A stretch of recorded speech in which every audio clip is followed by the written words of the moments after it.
The station hung in space like a metal flower, its petals spread wide against the darkness. Station Prometheus was the pride of the Galactic Council, built specifically for one purpose: to study things that nobody understood. Today, it hosted the greatest minds from 40 different worlds, and every single one of them was failing. Dr. Talvin stood before the vault wall, his 4 eyes narrowed in concentration. He was a Kresh, a species known throughout the galaxy for their linguistic abilities. His people had cracked every code, translated every language, deciphered every alien script they had ever encountered. Until now. The symbols on the wall moved, not like living things, but like shadows cast by something unseen. When Talvin looked directly at them, they shifted into different shapes. When he looked away, they became something else entirely. He had spent 6 years on this project. 6 years of his life staring at these cursed markings, and he was no closer to understanding them than on day 1. "It's impossible," muttered Veshin, a crystalline being whose species communicated through light pulses. She had tried every optical analysis known to science. The Varathim designed this language to be unreadable. Perhaps they never intended anyone to decode it. Then why leave it at all? Talvin snapped. His patience had worn thin years ago. Why build a vault, fill it with knowledge, and place it where someone would find it? No, there must be a way. We simply haven't discovered it yet. The vault had been found drifting in the space between galaxies, a perfect cube of unknown material that refused to be scanned or damaged. When they finally opened it, they found walls covered in script. Sensors detected massive data storage within the structure, enough information to fill entire libraries. But without understanding the language, it was all useless. The Galactic Council had declared the project a failure last month. Today was supposed to be the final day. Tomorrow they would seal the vault and admit defeat. The greatest minds in the galaxy beaten by a dead language. Talvin heard footsteps behind him. He turned, expecting another scholar coming to pay their last respects to the failed project. Instead, he saw a human walking into the chamber, carrying a metal container and looking half asleep. Humans were new to the galactic community. They had been discovered barely 50 years ago on a little blue world in a boring spiral arm of the galaxy. They were enthusiastic about everything, friendly to everyone, and unremarkable in almost every way. The galaxy had seen 1,000 species like them. "So this is the thing that's got everyone's tentacles in a knot," the human said, staring at the wall. He was young, or at least young-looking by human standards. His clothes were wrinkled and his hair stuck up at odd angles. "Human Hyun," Talvin said, his voice dripping with barely concealed annoyance. "We did not expect you to attend the final assessment." "Yeah, well, I was in the neighborhood." Hyun set down his container on the floor and stretched his arms over his head. "Figured I'd take a look before you guys give up." Veshin's light patterns flickered with amusement. "We have exhausted every known method of translation, every linguistic algorithm, every quantum decryption protocol, every pattern recognition system. The Varathim language operates on principles that appear to defy logic itself." "Cool," Hyun said, not really listening. He walked up to the wall and tilted his head, studying the symbols. They writhed away from his gaze like smoke. "Anybody try just, talking to it?" The chamber fell silent. Talvin felt his temper rising. "This is not a conversation, human. This is an encryption system unlike anything we have encountered. The symbols change based on gravitational fields, emotional resonance, temporal position, and factors we cannot even identify. We have dedicated teams working on single sentences for years." "Sounds complicated," Hyun agreed. He pulled out a small notebook and a primitive writing implement. "Mind if I give it a shot?" Several of the assembled scholars laughed. Not unkindly, but the way one might laugh at a child offering to fix a broken spaceship engine. Talvin felt a pang of sympathy for the human. He meant well, but he had no idea what he was dealing with. "Please," Talvin said, gesturing to the wall. "We would be interested to see your approach." Hyun nodded and sat down cross-legged on the floor directly in front of the largest section of text. He stared at it for a long moment, then began scribbling in his notebook. The other scholars exchanged glances. Some left the chamber, returning to their quarters to pack. Others stayed, curious to see what the human would do. An hour passed. Hyun wrote in his notebook, occasionally looking up at the wall, then writing again. He ignored everyone around him. Talvin found himself watching despite his better judgment. There was something odd about the way the human worked. He wasn't trying to measure anything or calculate patterns. He was just looking and writing. Question, Hyun said suddenly, making several scholars jump. The Vortham, they went extinct, right? Nobody knows what happened to them? Correct, Talvin replied. They were one of the most advanced civilizations known to exist. 3 million years ago, they vanished completely. No bodies, no destruction, just empty cities and these vaults scattered across space. And you guys have been treating this like a code, Hyun continued, still staring at the wall, like something to break or decrypt. Because that is what it is, Vaishon said, her lights pulsing with confusion. Maybe, Hyun said. Or maybe it's not a code at all. Maybe it's something else. Such as? Talvin asked. Hyun looked back at his notebook, flipping through pages of notes. Back on Earth, we have these things called cursed languages. Not real curses, obviously, but ways of writing and speaking that don't follow normal rules. They work because they're not supposed to make sense. They work because they break the rules of language on purpose. That is nonsense, Talvin said flatly. Language must follow structure or it ceases to function. Tell that to poetry, Hyun replied with a shrug. Or religious texts. Or legal documents. Or half the things humans write. We've been breaking language rules for thousands of years, and somehow people still understand what we mean. He stood up and approached the wall. The symbols twisted away from him, but he didn't seem bothered. Instead, he reached out with one finger and traced a symbol in the air, not quite touching the wall. As he did, he whispered something in a language Talvin didn't recognize. It wasn't English, the common human language. It was older, stranger. The symbol on the wall stopped moving. Just for a second, maybe less, but everyone in the chamber saw it. The constantly shifting, ever-changing script froze completely, as if listening to what Hyun had said. Then it started moving again, but differently. Slower, more deliberately. That's interesting, Hyun said, grinning widely. Hey Talvin, I'm going to need some supplies. You got any good fermented food around here? And alcohol. Definitely gonna need alcohol. I don't understand, Talvin said, his 4 eyes fixed on the spot where the symbol had frozen. What did you do? I introduced myself, Hyun replied. In Korean. My native language. But I used the formal speech, the kind you'd use when addressing an elder or a spirit, because I think your Vortham friends didn't leave a code here. They left a conversation, and you can't crack a conversation with computers and math. You have to actually talk. He picked up his metal container and took a drink from it. The smell of coffee filled the chamber. So here's my theory, Hyun continued. The Vortham made a language that only works if you approach it the right way. Not as a puzzle to solve, but as a living thing to communicate with. It's testing everyone who looks at it, seeing if they understand what language really is. And what is language, human? Vaishon asked, her lights flickering with interest. Hyun smiled. Language is a curse we all agree to believe in. Words only have meaning because we decide they do. Grammar only matters because we pretend it does. The whole thing is a shared hallucination that somehow lets us put thoughts in each other's heads. The Vortham knew that. They made a language that won't work unless you acknowledge the curse. Talvin wanted to argue, but he couldn't find the words. In his entire career, spanning over 3 decades, he had never heard language described that way. It was absurd. It was unscientific. It was completely irrational. It was also the first new idea anyone had proposed in 6 years. How long would you need? Talvin asked quietly. To crack it, no idea. Could be days, could be weeks. Hyun looked at the wall again, his eyes bright with excitement. But I can tell you this much, it's definitely cursed. And I've been reading cursed languages since I was a kid. This is right up my alley. He pulled out his communication device and sent a message. Just called in my team. They're going to love this. Around the chamber, the assembled scholars began to reconsider their departure plans. Borum arrived on the morning shuttle, carrying 2 large bags and wearing the expression of someone who hadn't slept in 20 hours. She was younger than Hyun, with sharp eyes that took in everything at once. When she entered the vault chamber, she immediately walked past all the distinguished alien scholars and dropped her bags next to Hyun. You actually found one, she said, staring at the wall with undisguised excitement. A real cursed language. I thought you were exaggerating. Would I lie about something like this? Hyun asked, not looking away from his notebook. Yes, frequently. Borum opened her bags and began pulling out items.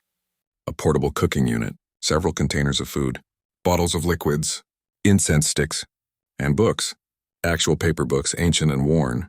Talvin watched in confusion. What are you doing? Setting up, Borum replied simply. She activated the cooking unit and began heating something that smelled strange but not unpleasant. If this is really a cursed language, we need to treat it properly. That means offerings. Offerings, Veshin repeated, her lights pulsing in confusion. You are conducting a religious ritual? Sort of, Hyun said. He had moved to sit directly in front of the wall again, his legs crossed. Cursed languages aren't just about words. They're about context, intent, respect. You can't just demand they give you answers. You have to ask nicely. Talvin felt his patience wearing thin again. This is a scientific facility. We deal in facts and data, not superstition. And how's that been working out for you? Borum asked, not unkindly. She placed a small bowl of rice in front of the wall, along with a cup of clear liquid. 6 years, right? 6 years of facts and data? The doctor had no answer to that. Daeun arrived an hour later. She was older than both Hyun and Borum, with gray threading through her dark hair. She carried even more books, these ones looking somehow more official. When she saw the wall, she stopped and stared for a full minute. Korean shamanic structure, she said finally. Mixed with something older. Sumerian, maybe? And the way the symbols layer on top of each other reminds me of medieval grimoire construction. That's what I thought, Hyun agreed. The Varathim weren't just writing. They were casting. Every sentence is a spell that reinforces itself. Daeun set down her books and joined them on the floor. Show me what you figured out so far. For the next hour, the three humans talked in rapid Korean, occasionally switching to English when they needed technical terms. They pointed at the wall, at their notes, at the old books. They argued about grammar structures that Talvin was certain couldn't exist. They laughed at private jokes. They completely ignored everyone else in the chamber. More scholars had returned to watch. Word had spread through the station that the humans were trying something new. Nobody expected it to work, but it was more interesting than packing.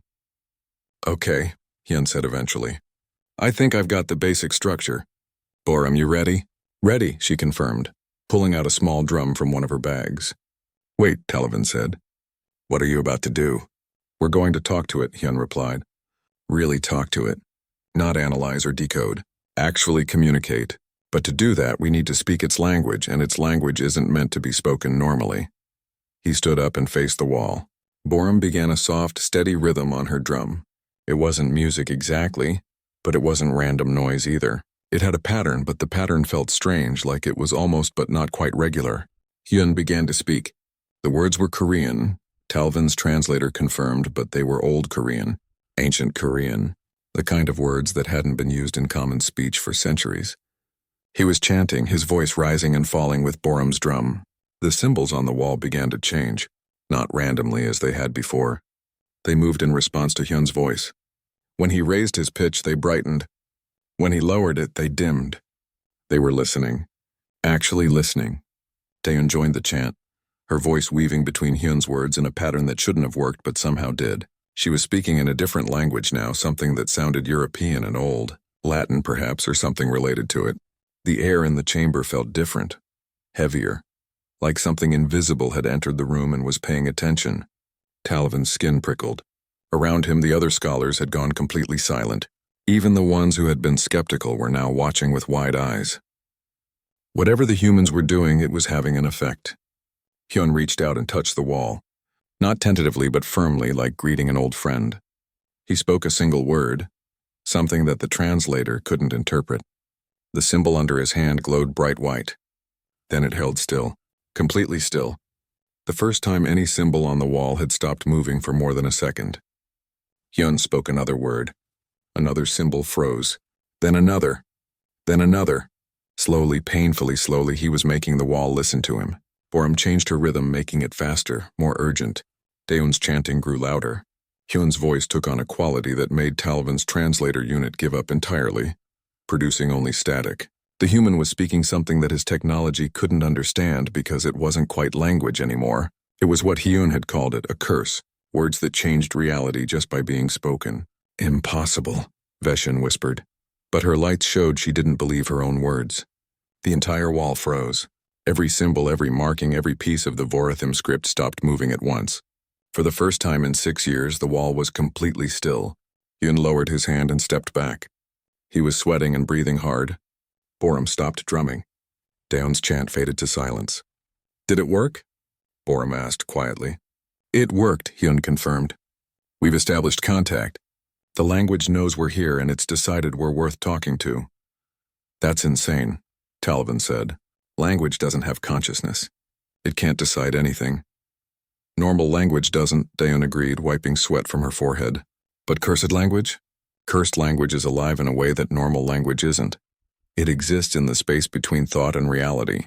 The Vorathim built a language that doesn't just communicate ideas. It makes those ideas real. Why? Reshin asked. Why would anyone create something like that? That's what we need to find out, Hyun said. He sat down heavily, clearly exhausted. But we've made first contact. Now comes the hard part, actually reading what it says. Talvin approached the wall carefully. The symbols were still frozen, waiting. Up close he could see something he'd never noticed before. The symbols weren't just marks on a surface. They had depth, layers upon layers of meaning stacked on top of each other. How had he missed that for 6 years? You saw it because you weren't looking for it, Hyun said, apparently reading his thoughts. You were looking for a code, a cipher, something to break. But this isn't broken. It's locked. And locks don't open when you hit them with hammers. They open when you ask nicely and show them you understand how locks work. How did you know how to do this? Talvin asked. Humans have only been in space for 50 years. You've never encountered alien languages like this before. We haven't encountered alien cursed languages, Borum corrected. But we've been dealing with cursed languages on Earth for thousands of years. Every culture has them. Words that can heal or harm, phrases that bring luck or disaster, names that shouldn't be spoken. We've always known that language is more than just communication. It's power. And the Vorathim knew it too, Daeun added. They took it further than we ever did. They made a language where every word literally reshapes reality, where grammar isn't just rules for speaking but rules for existence itself. A message came through on Talvin's communicator. The council wanted a report. They'd heard rumors that something was happening in the vault. He looked at the frozen wall, at the exhausted humans, at the impossible thing they had just accomplished. What do you need? He asked them. Hyun looked up, surprised. You're helping us? You have done in 1 day what we could not do in 6 years, Talvin said. I may not understand your methods, but I cannot argue with results. What do you need? Time, Hyun said. And more people. Borum, call Kwan. Tell him we need official support on this. Daeun, we need historical context. Every record Earth has on linguistic magic, shamanic traditions, anything related to words is power. And food, lots of food. This is going to take days. I can arrange all of that, Talvin said. He paused, then added, I owe you an apology, Human Hyun. I underestimated you. Everyone does. Hyun replied with a tired grin. We're used to it. The doctor left to make his calls, his mind racing. If the humans could actually decode the Vorathim language, it would change everything. The knowledge stored in these vaults could advance galactic science by centuries, maybe more. But something bothered him. If the Vorathim had such power, such knowledge, why had they disappeared? What could make a species that controlled reality itself simply vanish? He had a feeling they were about to find out. By the 3rd day, Station Prometheus had become the center of galactic attention. News traveled fast through the network. Humans were making progress on the Vorathim language. The impossible was becoming possible. Scientists who had given up and gone home were returning. Politicians were calling for updates. Everyone wanted to see the humans work. Kwan arrived on the morning shuttle, wearing a formal suit and looking deeply unhappy. He was older than the other humans, with gray hair and the tired eyes of someone who dealt with bureaucracy for a living. He represented Earth's Department of Xenolinguistic Affairs, which meant he had to explain to important people why 3 humans were conducting what looked like religious rituals in front of the galaxy's greatest scientific minds. Please tell me you have something concrete, he said to Hyun. The council is asking questions I don't know how to answer. We have tons of concrete stuff, Hyun replied. He looked terrible. 3 days of minimal sleep, surviving on coffee and whatever food Borum cooked, but his eyes were bright with excitement. Look at this. The wall behind him had changed. It was still covered in Vorathim script, but now the symbols were organized differently. They had sorted themselves into sections like chapters in a book, and some of them were glowing with soft light. We've identified the basic structure, Daeun explained. She looked only slightly better than Hyun. The Varathim language has 17 layers of meaning. Each symbol is actually 17 symbols stacked on top of each other, each layer representing a different aspect of reality. That's impossible, Quan said. That's what everyone keeps saying, Borum muttered. She was cooking something that smelled spicy and strong, and yet here we are. Quan pinched the bridge of his nose. Explain it to me like I'm 5 years old. What exactly are you doing? Yun sat down on the floor, gesturing for Quan to join him. Okay. You know how on Earth we have different ways of writing that change meaning? Like how sarcasm changes the meaning of words, or how tone of voice matters, or how context affects understanding. Yes. The Varathim took that idea and made it literal. Their language doesn't just describe reality. It is reality. When you read a Varathim sentence, you're not learning information. You're experiencing it. The sentence puts the knowledge directly into your head by temporarily making you part of what it's describing. Quan stared at him. That's not language. That's telepathy. It's both, Dayun said. It's language that works like telepathy, or telepathy that works like language. The distinction stops mattering at this level. So how do you read it? Quan asked. You don't read it, Hyun replied. You speak it. You have to say the words out loud, in the right order, with the right intent, while believing that what you're saying is true. That's why it's a curse. It only works if you commit to it completely. He stood up and approached the wall. The symbols rippled at his presence like water responding to wind. Watch this. Hyun took a deep breath and began to speak. The language that came out of his mouth hurt to hear. It wasn't that it was loud or harsh. It was that the words themselves felt wrong, like they were breaking rules that existed deeper than physics or logic. They were sounds that shouldn't be possible for a human throat to make. But Hyun made them anyway, and as he spoke, one of the glowing symbols began to pulse brighter. Brighter, until it was almost painful to look at. Then it exploded into pure information. Knowledge flooded into everyone's mind simultaneously. For exactly 3 seconds, every person in the chamber knew everything about Varathim stellar navigation. They understood it completely, from basic principles to advanced applications. They didn't just know it academically. They knew it the way they knew how to breathe or how to walk. Then the sensation faded, leaving only memories of what they had known. Talvin stumbled backward, his 4 eyes wide with shock. That was one word, Hyun said. He was breathing hard again, leaning against the wall for support. One single Varathim word. And it took me 3 days to learn how to pronounce it correctly. This is incredible, Veshin said, her lights flashing in rapid patterns. With this technology, we could transmit entire educations instantly. We could teach anything to anyone in seconds. That's not the point of it, Dayun said quietly. She was looking at her notes, her expression troubled. The Varathim didn't build this language for education. Look at the structure. Look at how it's organized. This is a weapon. Silence fell over the chamber. A weapon? Quan asked carefully. Not a weapon for destroying things, Dayun clarified. A weapon for changing things. For rewriting reality on a fundamental level. Every sentence in this language is basically a reality hack. If you can speak it correctly, you can make the universe believe something that isn't true. And if the universe believes it, then it becomes true. That's insane, Quan said.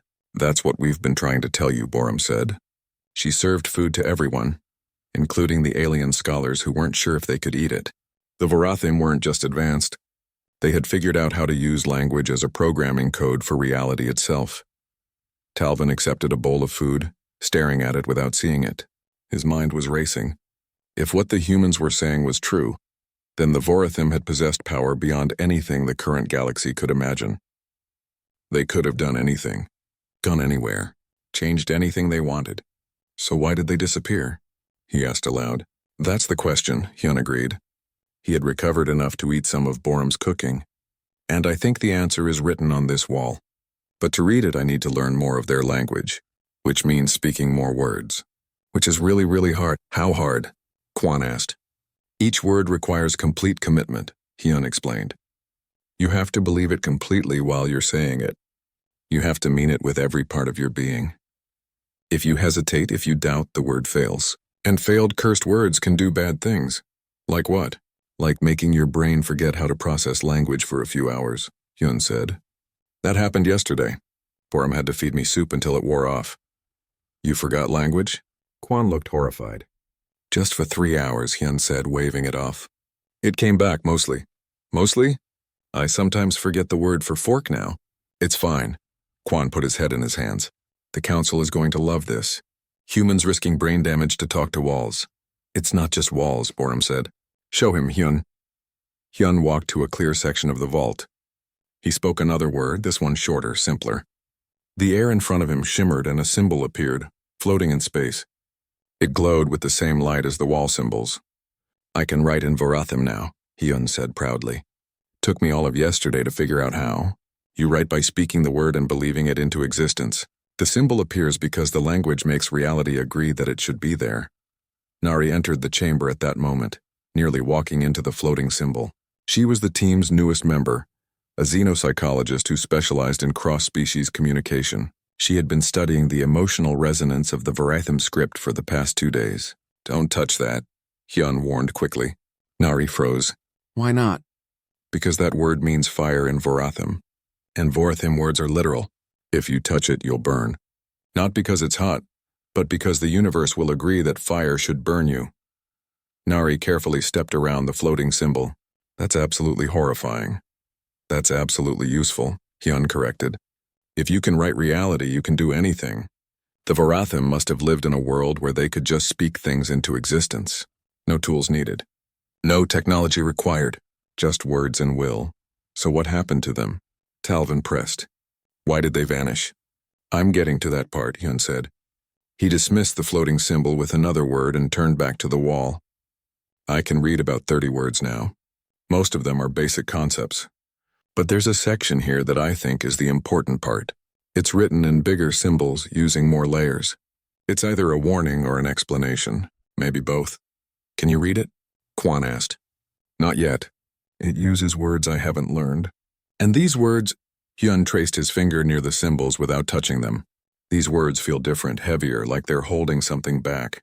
Something the Vorathim really wanted people to know about, but only if those people were ready. Ready for what?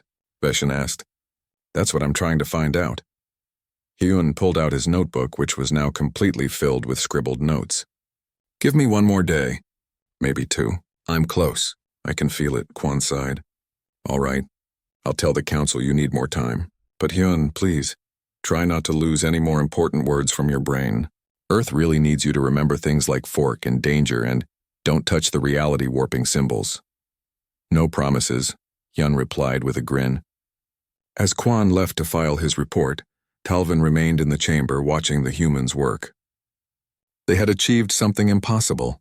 They had done what no one else could do, and they had done it by treating language not as a tool to be mastered, but as a living thing to be respected. Perhaps humans were more remarkable than anyone had given them credit for. The vault opened on the 5th day. Not physically, because the walls had never been closed, but it opened in a way that mattered more. After 5 days of work, of speaking impossible words and risking his mind with each syllable, Hyun finally understood enough of the Vorathim language to read the central message. He stood before the largest section of text, the one written in symbols 3 times the size of all the others. The one that had been waiting for someone to read it for 3 million years. His hands were shaking, not from fear, but from the weight of what he was about to do. You ready? Borum asked quietly. She stood beside him with Daeun and Nari. All 3 looked nervous. No, Hyun admitted. But I don't think anyone could ever be ready for this. Talvin and Veshin watched from a safe distance. Quan had returned with representatives from the Galactic Council, all of them curious to see what the humans had discovered. The chamber was more crowded than it had been in years. Hyun took a deep breath and began to speak. The words that came from his mouth were wrong on every level. They violated the rules of sound, of physics, of basic reality. Each syllable felt like it was tearing a hole in the universe just to exist. But as he spoke, knowledge poured into his mind. Not the clean, organized knowledge from before. This was raw, unfiltered. It was the complete history of the Vorathim civilization, compressed into a form that could be transmitted through language, and everyone in the chamber received it simultaneously. They saw the Vorathim at their peak, a species that had evolved beyond physical form, becoming beings of pure thought and will. They had discovered that consciousness itself was the most fundamental force in the universe. Everything else, matter and energy and time, were just thoughts that reality was having. And if you could speak the right words, you could change what reality was thinking. They saw the Vorathim reshape worlds with sentences, create stars with paragraphs, rewrite the laws of physics in their local space by declaring that different rules should apply. They had become gods through language alone. They saw the Vorathim expand outward, exploring the spaces between galaxies, the voids where normal matter feared to exist, and they saw what the Vorathim found there. The vision ended abruptly, leaving everyone gasping. Hyun collapsed to his knees, his face pale. Boram caught him before he fell completely. "What was that?" Talvin demanded. "What did we just see?" "The truth," Hyun whispered. His voice was hoarse from speaking the cursed words. The Vorathim didn't go extinct. They ascended. They turned themselves into living concepts, ideas that couldn't die as long as they were remembered. They became the language itself. "Why?" Veshin asked. "Why would they do that?" Daeon answered, her voice shaking. "Because they had to. Because they found something out there in the dark, something that eats civilizations." Nari helped Hyun to sit against the wall. "Tell them the rest." Hyun closed his eyes. The Vorathim called it the Hollow King. It exists in the spaces between galaxies, in the voids where light never reaches. It's not alive, not in any way we understand life. It's more like an anti-concept, a thing that exists by making other things stop existing. "That's impossible," one of the council representatives said. "Nothing can simply make things stop existing." "The Vorathim thought that too," Hyun replied, "until they encountered it. The Hollow King doesn't destroy civilizations through violence or war. It erases them. It makes reality forget they ever existed. Planets, people, entire star systems just vanish. Not destroyed, just gone, as if they had never been real in the first place." The chamber had gone completely silent. "The Vorathim fought it," Hyun continued. "They used their language, their power over reality itself. They tried to curse it out of existence, to speak it into nothing. But the Hollow King is older than language. It's older than thought. You can't curse something that exists before curses were invented." "So they ran," Talvin said quietly. "No," Boram corrected. "They transformed. They realized they couldn't beat the Hollow King as physical beings. So they became something else. They made themselves into pure information, into language itself, ideas that could survive even if every planet was erased, every star went dark. As long as someone somewhere remembered them, they would exist." "And these vaults?" Quan said slowly, understanding dawning. "These vaults are their backup, their way of making sure they're remembered." "More than that," Daeon said. She had been reading her notes, cross-referencing what they had seen. "These vaults are weapons." The Vorathim left instructions. "A protocol, a way to fight the Hollow King using their language." "Fight it how?" Talvin asked. Hyun struggled to his feet, leaning heavily on Boram. "The same way they did. With cursed language. With weaponized meaning. The Vorathim couldn't beat the Hollow King because they were alone. But if multiple civilizations learned their language, if enough conscious beings all believed the same curse at the same time, they could overpower it." "You're saying we need to curse this thing to death," Veshin said flatly. "We need to make it believe it was never real," Hyun corrected. "Reality is consensus. If enough conscious minds agree that something isn't real, then it stops being real. That's what the Vorathim discovered. That's why they left these vaults. They're an instruction manual for reality hacking." Nari spoke up, her voice soft but clear. "There's more. The vaults are placed strategically across the galaxy. Each one contains a different piece of the weapon, a different word in the ultimate curse. If someone finds all the vaults and learns all the words, they can speak the complete sentence. The one that will make the Hollow King forget that it exists." "How many vaults are there?" Quan asked. 17, Hyun replied. "One for each layer of Vorathim language. We've found 4 so far. This one, 2 others that were discovered years ago but never decoded, and a 4th one that was found last month. The Vorathim left star charts showing where the others are hidden." One of the council representatives stepped forward. "And you believe you can learn to read all of these vaults? To speak this language fluently enough to use it as a weapon?" "I believe humans can," Hyun said. "Because humans have been using cursed language for thousands of years. We understand something that most species seem to have forgotten or never knew. We understand that reality is flexible, that truth is negotiable, that sometimes the most powerful fact is a well-crafted lie that everyone agrees to believe." "That's madness," Talvin said. "That's survival," Boram countered. "The Vorathim left this for whoever came next. for whoever was smart enough and crazy enough to actually learn their language. They left it because they knew the Hollow King would eventually notice new civilizations expanding into deep space. And when it does, we need to be ready. Quan was already on his communicator sending urgent messages. We need to organize expeditions to all the vault locations immediately. We need to assemble teams of linguists, scholars, anyone who can help decode the other vaults. We need humans, Hyun said. Specifically, we need humans who can think in cursed language. People who can look at reality and see the seams where it can be reprogrammed. I can train them, but it will take time. How much time? The council representative asked. Years, probably. Maybe decades.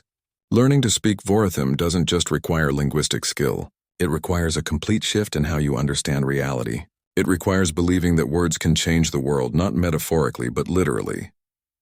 The Hollow King, Veshin said slowly. Is it coming here? Is it a threat to us now?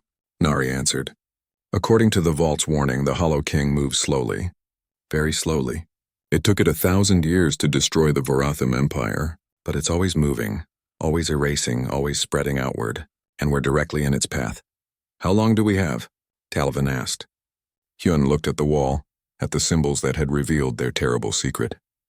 The Vorathim's calculations suggest it will reach the outer edges of our galaxy in about 300 years. That sounds like a long time, but civilizations move slowly. If we want to be ready, we need to start now. The council representative was quiet for a long moment. You understand what you're proposing? You're asking us to invest centuries of effort into learning a language that most of our scholars still believe is impossible, to prepare for a threat that won't arrive in any of our lifetimes. I'm asking you to survive, Hyun replied. The Vorathim left us a gift, the tools to fight something that killed them. We'd be fools not to use it. Very well, the representative said. Bring your proposal to the full council. If the Vorathim left us a weapon, we need to learn how to use it. As the chamber emptied, Hyun remained by the wall, staring at the now still symbols. Borum sat beside him. You think they'll actually do it? She asked. They have to, Hyun replied. Because the alternative is watching the universe get erased, one civilization at a time, until there's nothing left. In the silence of the vault, the Vorathim language waited patiently, ready to teach its terrible lessons to anyone brave enough to learn. 6 months had passed since the vault revealed its secrets. 6 months of debate, argument, and careful planning. Station Prometheus had been transformed from a research facility into something else entirely. Now it was a school. The first school in 3 million years that taught students how to speak cursed language. Hyun stood in front of the Galactic Council, looking far more professional than he had when he first stumbled into the vault with his coffee. He wore formal clothes now, though he still refused to cut his hair properly. Beside him stood Boram, Dayun, Nari, and Quan, the human team that had changed everything. The Department of Conceptual Warfare has been operational for 3 months, Hyun reported. We currently have 200 students from 47 different species. The training program is difficult and not everyone can do it, but we're making progress. The council speaker, a being called Tauren whose species had existed for 8 million years, leaned forward in their seat. You are asking us to believe that approximately 3% of the galactic population has the ability to learn reality-warping language.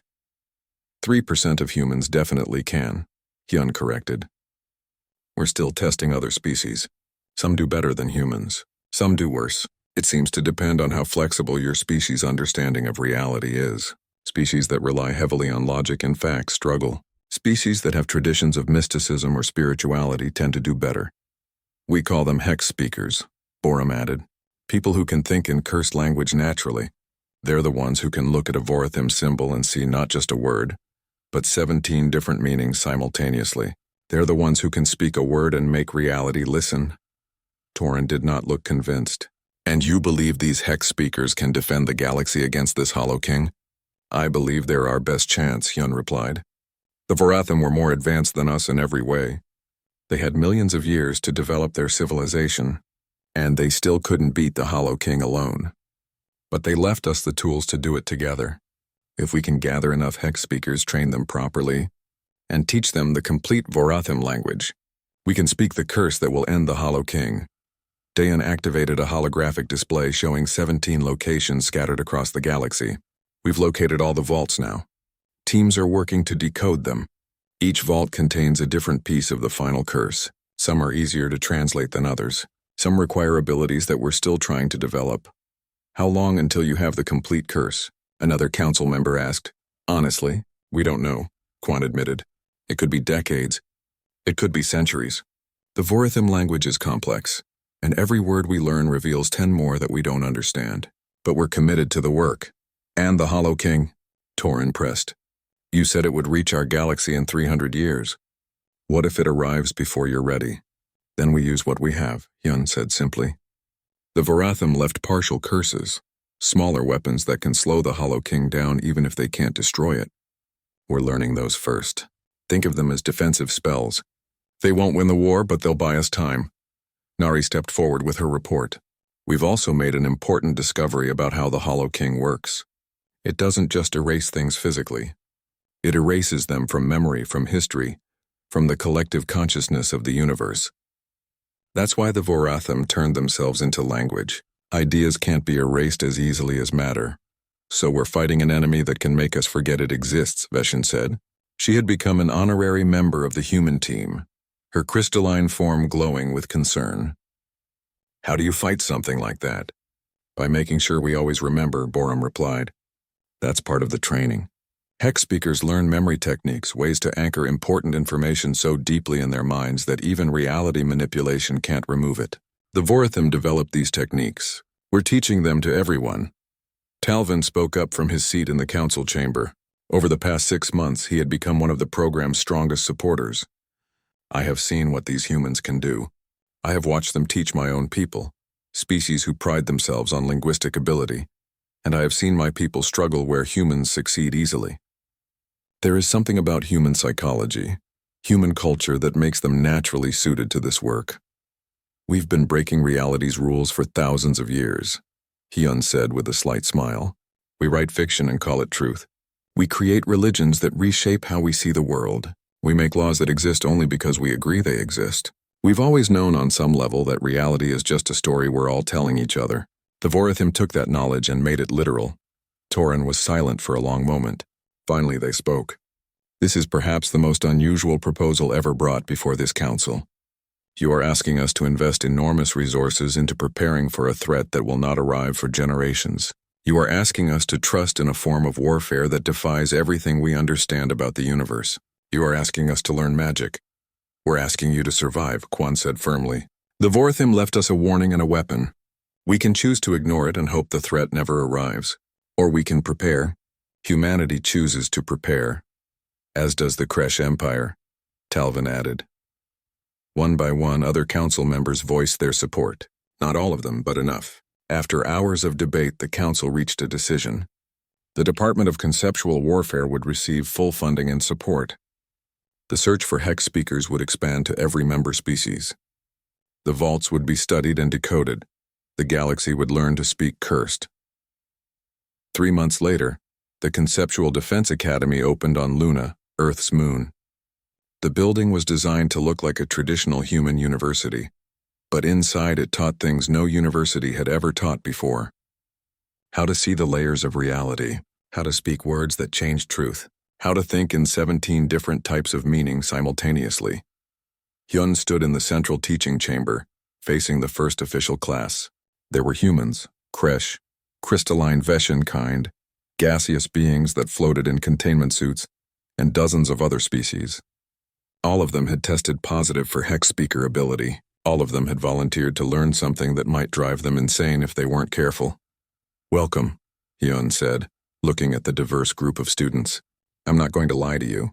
This is going to be the hardest thing you've ever done. Learning to speak Vorathim is like learning to juggle while doing calculus while having an existential crisis. It requires you to believe contradictory things simultaneously.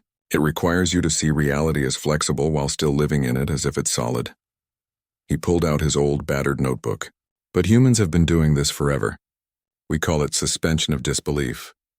We watch movies and know they're fake while emotionally responding as if they're real. We read books and know the characters don't exist while caring about them deeply. We've been practicing cursed thinking since we developed language. Borum stepped forward to assist. Today you're going to learn your first Vorathim word. It's a simple one. It means light. By the end of this lesson, you'll be able to speak it, write it in the air, and make it real. Some of you will find this easy. Some of you will struggle. That's normal.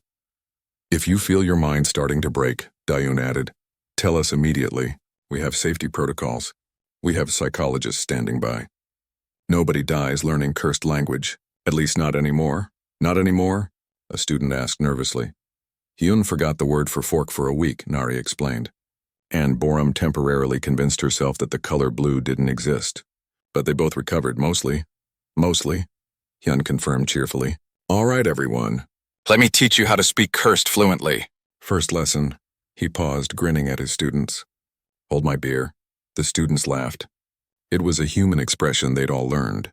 A phrase that meant someone was about to do something dangerous, difficult, and probably unwise, but also something amazing. And in the dark between galaxies, something ancient stirred. The Hollow King had noticed the activation of old Vorathim protocols. It began moving faster, drawn toward the light of young civilizations learning to speak words that could kill gods. But this time it would face something the Vorathim had never had. Unity, diversity, a galaxy full of different species, different perspectives, different ways of thinking, all learning the same impossible language. The Vorathim had tried to curse the Hollow King alone and failed. But a galaxy of hex speakers speaking together, believing together, cursing together, that was something new. Something the Hollow King had never encountered. And in the academy on Luna, Hyun taught his students their first word, the word for light. And one by one they spoke it.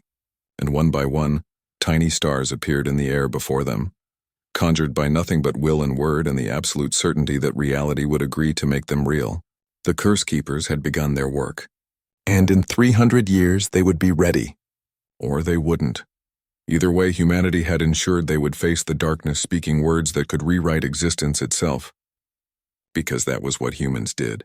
They looked at impossible situations and said, hold my beer. And then they made the impossible happen anyway. The galaxy had learned to speak cursed, and the universe would never be the same.